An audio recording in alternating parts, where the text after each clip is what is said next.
Teman-teman sekalian, Bapak Ibu Saudara-saudari, marilah pada kesempatan ini kita mempersiapkan kembali waktu kita untuk mendengarkan sabda Tuhan yang kita ambil dari Penginjil Yohanes bab 14 ayat 7 sampai 14. Sekiranya kamu mengenal aku, pasti kamu juga mengenal Bapakku. Sekarang ini kamu mengenal dia dan kamu telah melihat dia, kata Filipus kepadanya. Tuhan, tunjukkanlah Bapa itu kepada kami, itu sudah cukup bagi kami. Kata Yesus kepadanya, telah sekian lama aku bersama-sama kamu Filipus, namun engkau tidak mengenal aku. Barang siapa telah melihat aku, ia telah melihat Bapa. Bagaimana engkau berkata, tunjukkanlah Bapa itu kepada kami? Tidakkah percaya engkau bahwa aku di dalam Bapa dan Bapa di dalam aku? Apa yang aku katakan kepadamu, tidak aku katakan dari diriku sendiri, tetapi Bapa yang diam di dalam aku, dialah yang melakukan pekerjaannya. Percayalah kepadaku bahwa aku di dalam Bapa dan Bapa di dalam aku. Atau setidak-tidaknya percayalah karena pekerjaan-pekerjaan itu sendiri. Aku berkata kepadamu, sesungguhnya barang siapa percaya kepadaku, ia akan melakukan juga pekerjaan-pekerjaan yang aku lakukan, bahkan pekerjaan-pekerjaan yang lebih besar daripada itu. Sebab aku pergi kepada Bapa, dan apa juga yang kamu minta dalam namaku, aku akan melakukannya supaya Bapa dipermuliakan di dalam Anak. Jika kamu meminta sesuatu kepadaku dalam namaku, aku akan melakukannya. Demikianlah sabda Tuhan, terpujilah Kristus. Teman-teman saudara-saudari yang terkasih, Penginjil Yohanes yang kita dengarkan pada kesempatan ini itu mengisahkan kembali bagaimana ruang persatuan antara Yesus dengan Bapa. Singkat kata kita mengatakan begini Yesus yang hadir di tengah dunia ini, atau Allah, sabda Allah yang menjelma menjadi manusia, itulah kata-kata Allah. Jadi dia yang berbicara di tengah dunia ini, didengar oleh manusia, dilihat oleh manusia, dirasakan oleh manusia, khususnya para pendengarnya pada waktu itu. Itu sekaligus Yesus hadir sebagai sakramen Allah pada waktu itu. Dia sebagai tanda kehadiran Allah. Dengan demikian, ketika Yesus mengatakan, kalau kamu melihat aku, kamu juga melihat Bapa yang telah mengutus aku, itu artinya bahwa Yesus itu menjadi tanda kehadiran Allah Bapa Kehadiran Bapa, kehadiran Yesus ke tengah dunia yang tampil di hadapan dunia sekaligus merupakan tanda kehadiran Bapa itu. Jadi kalau kamu sekarang mengenal Yesus, kamu juga mengenal Bapa yang telah diutus oleh Bapa itu. Dengan demikian, ada sebuah persatuan yang tak terpisahkan antara Bapa dengan Yesus sendiri. Dan seperti yang dikatakan Yesus, kehadirannya di tengah dunia ini bukan, atau pekerjaan-pekerjaan yang dia lakukan bukan dari dirinya sendiri tetapi Bapa yang menghendakinya. Artinya di sini bahwa Yesus sebagai manusia yang berkepribadian manusia sempurna, tentu dia mempunyai kehendak mempunyai keinginan. Tetapi hal-hal itu dikendalikan oleh Yesus sendiri, mengingat perutusannya ke dalam dunia ini bukan untuk melakukan kehendaknya tetapi kehendak Bapa yang telah mengutusnya. Tidak berarti di sini bahwa kehendak Bapa dan kehendak Yesus itu berbeda. Tapi dia sebagai manusia berada pada kehendak dia sebagai manusia, tetapi dia tetap berada bersama kehendak Bapa, atau kehendak Bapa itu adalah kehendak Yesus itu yang tampil di hadapan manusia. Dia sebagai manusia tentu dalam hal ini adalah manusia sempurna. Dia sama seperti manusia kecuali dalam hal dosa, sebab dia adalah manusia yang sempurna.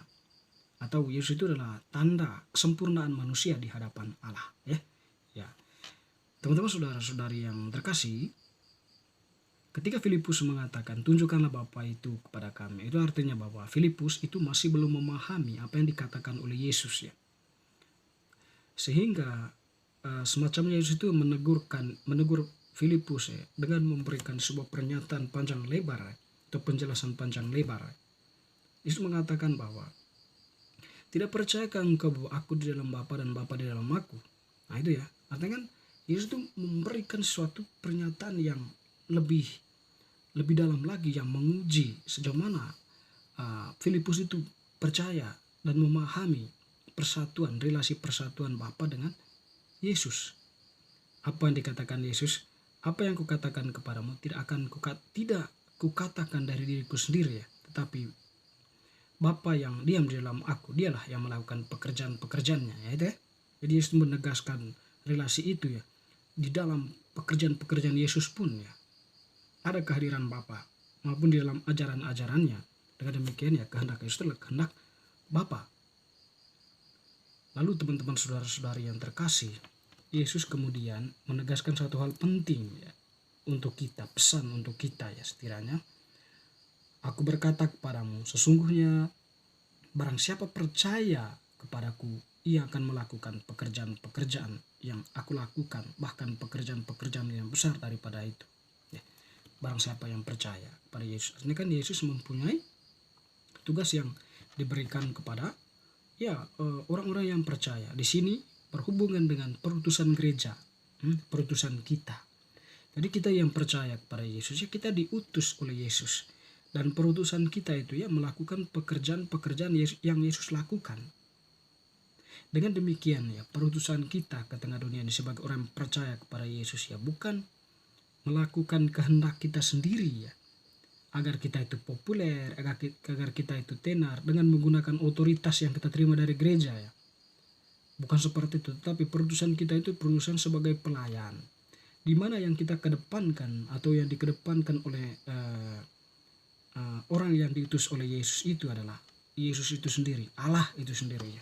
Kehendak Allah, bukan kehendak kita pribadi. Allah itu memakai kita. Dengan demikian ya dalam arti tertentu kita ini sakramen yang dipakai oleh Yesus ya untuk menghadirkan Yesus ke tengah dunia, menghadirkan kehendak Yesus atau apa yang mau dilakukan oleh Allah lewat diri kita. Kita dipakai Allah untuk melakukan pekerjaan-pekerjaan Allah karena kita percaya kepadanya. Teman-teman saudara-saudari, tak jarang ya kita sebagai orang yang diutus ya, kita yang mendominasi perutusan kita itu adalah diri kita. Kita menuntut banyak dari umat, kita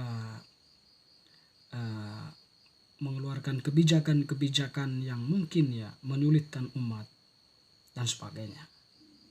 Yang pada akhirnya itu semua bisa dipahami ya, mengalami degradasi dalam perutusan. Makna dari perutusan itu ya tidak tersampaikan. Atau hakikat dari perutusan itu sendiri tidak tersampaikan. Karena yang kita kedepankan adalah diri kita. Yesus tidak menghendaki itu. Yang dikehendaki oleh Yesus adalah hakikat perutusan kita itu, Allah. Itulah yang dikedepankan.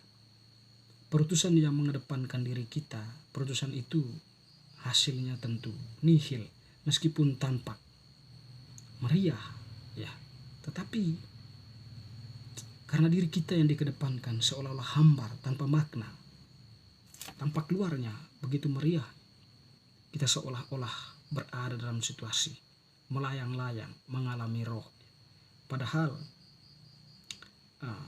inti dari perutusan itu tidak tersampaikan.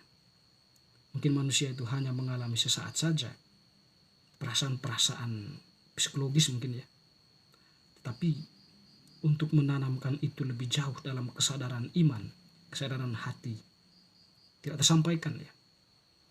Karena itu ya yang paling ditekankan oleh Yesus dalam tugas perutusan kita, entah sebagai apa saja, sebagai imam, biarawan-biarawati, ketua stasi, pengurus lingkungan, asisten imam, maupun pengurus-pengurus gereja lainnya. Yang dikedepankan oleh Allah, yang dikedepankan adalah Allah itu sendiri. Sehingga perutusan kita itu bermakna, keselamatan jiwa-jiwa itu ya bisa tersampaikan. Inti perutusan itu adalah pelayanan, menyelamatkan jiwa-jiwa manusia. Agar manusia itu mempunyai harapan akan hidup yang kekal, tidak kehilangan harapan, sehingga menjadi pribadi-pribadi yang pesimis dalam hidup mereka. kita hadir sebagai pemberi makna, menghadirkan makna bagi kehidupan itu sendiri. Teman-teman, saudara-saudari yang terkasih, semoga bacaan hari ini semakin meneguhkan iman kita. Amin.